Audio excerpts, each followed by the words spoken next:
Welcome back to channel Jitesh commerce classes. तो आज की इस वीडियो में हम देखेंगे कि 10th क्लास के जो स्टूडेंट्स ने एग्जाम दिए थे 2020 मार्च में और उनके रिजल्ट में ATKT एडिशनल री एग्जाम लिख क्या है, इसका मतलब क्या है, क्या किन सभी को कॉलेज में एडमिशन मिलेगा, क्या उनको वो एग्जाम देनी होगी, वो सब सारी चीजें इस वीडियो में देखेंगे। कि आपको कॉलेज में एडमिशन मिलेगा तो क्या क्राइटेरिया होगी, क्या आप भी 11th का फॉर्म भर सकते हो, अगर आप री एलिजिबल हो, री एग्जाम देना चाहते हो तो भी आप 11th के लिए एग्जाम फॉर्म भर सकते हो। ये सारी जानकारी के आपको क्या करना होगा, वीडियो को टिल एंड तक देखना रहेगा, तब आपके सारे डाउट्स क्या हो सकते हैं क्लियर हो जाएंगे।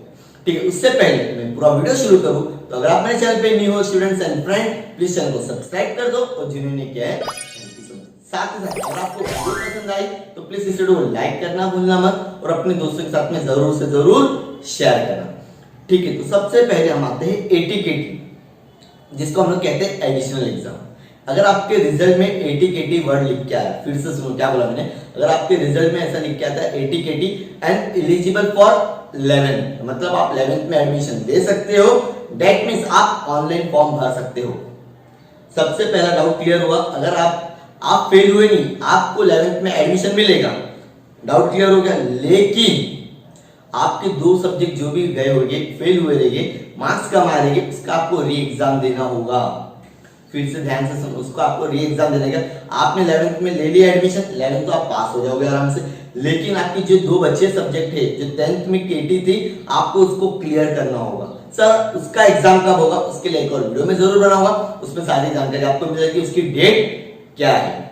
ठीक है, अगर पॉसिबल, सुनो जरा ध्यान से क्या बोल रहा हूं, इफ आपने 11th पास कर ली, 12th भी पास कर ली, अदरवाइज अगर आपका 10th का KT क्लियर नहीं होता है, 10th में आप पास नहीं होते, आपने एग्जाम दिया लेकिन क्लियर नहीं हुआ, तो आप 12th का फॉर्म नहीं भर सकते हो, कोई भी कॉलेज आपका फॉर्म नहीं करेगी। भले आप 11th पास भी हो तो भी आपका 12th का फॉर्म नहीं भरा जाएगा और आपने अभी तक 10th को क्लियर नहीं किया। तो आपके पास में चांस है उस एक अटेम्प्ट, अगर 2 बार एग्जाम होता है, फॉर एग्जांपल अक्टूबर एंड मार्च में होता है तो आपके पास में 2 चांस होंगे, अदरवाइज डायरेक्टली मार्च में होगा तो आपको 1 अटेम्प्ट में पास करना होगा, अदरवाइज आपका 11th का साल पूरा वेस्ट जाएगा। जब भी दोगे फिर अगेन आपको 11th से शुरुआत करना रहेगा, आपका 1 साल पूरा वेस्ट हो जाएगा। इसके लिए अगर आप ATKT स्टूडेंट हो तो प्लीज बहुत अच्छे से फिर से 10वीं की पढ़ाई करना और अपने दोस्तों के साथ में जरूर इस वीडियो को शेयर करना, बिकॉज काफी ऐसे बच्चे होते हैं ATKT लेते लेकिन वो एडमिशन नहीं लेते, ताकि उनको इतनी आइडिया नहीं होती है कि हमको भी एडमिशन मिलेगा, ताकि कोई टीचर्स इतना गाइडेंस करने के लिए समझता नहीं। तो प्लीज रिक्वेस्ट करता हूं सभी टीचर से, अपने स्टूडेंट को प्रॉपर गाइडेंस करो ताकि वो एडमिशन ले सके और अपना 1 साल वेस्ट ना होने दे। और ये पूरा उनको समझाना है और आपको समझना है, आपको 10वीं का जो 1 या 2 सब्जेक्ट बाकी रह गया होगा, फेल हुए रहेंगे, उसमें उसको आपको किसी भी तरह से क्लियर करना है एक ही बार अटेम्प्ट में। ये तो बात हो गई ATKT की। अब होता है री एग्जाम। आपके रिजल्ट में फेल ऐसा वर्ड लिख के नहीं आता है, गवर्नमेंट ने बोल दी महाराष्ट्र की कि रिजल्ट में फेल शब्द लिखने से बच्चे को थोड़ा सा धक्का लगता है, और ये सही बात है, उनको थोड़ी सी ठेस लग जाती है कि भाई मैं फेल हो गया हूं। तो ये फेल शब्द को हटा के इन्होंने कर दिया है री एग्जाम, एलिजिबल फॉर री एग्जाम। इसका मतलब है कि आप फेल हो, लेकिन घबराना नहीं है, फेल होने के बाद में फिर से बच्चा पास होता है। ऐसे काफी बच्चे को देखा हो फेल हुए लेकिन वो पास होते हैं, तो उसी तरह से आप भी हो। वो आपको पूरा घर पे बैठ के एकदम अच्छे से स्टडीज करनी है और वो पास, आपको कॉलेज में एडमिशन नहीं मिलेगा। सुन रहे हो मैं क्या बोल रहा हूं, जो बच्चे को री एग्जाम देना है, 2 से ज्यादा सब्जेक्ट में अगर फेल होता है स्टूडेंट्स, तो उनको एडमिशन नहीं मिलता है 11th स्टैंडर्ड में। आपको वो पहले 10th को क्लियर करना होगा, then you go for the 11th standard. लेकिन आप जितना जल्दी हो सके उसको क्लियर करो, ताकि टेंशन वाली कोई बात नहीं। अगर आप फेल हुए तो सेकंड अटेम्प्ट में जरूर पास होगे। आपने शायद से उस टाइम पे कम मेहनत की होगी, या तो हो सकता है कि वो टीचर्स की कुछ गलती से आप फेल हुए रहेंगे।